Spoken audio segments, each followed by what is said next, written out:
So here we divide 125 by 2 in a long division method. So 2 times 6 means 12. On subtracting we get 7.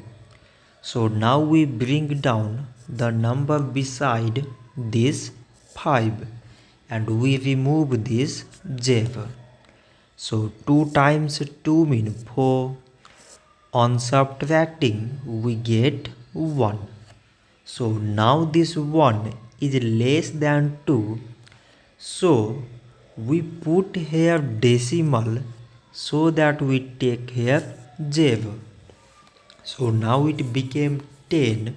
So 2 times 5 means 10. On subtracting we get 0. So 125 divided by 2 we get 62.5.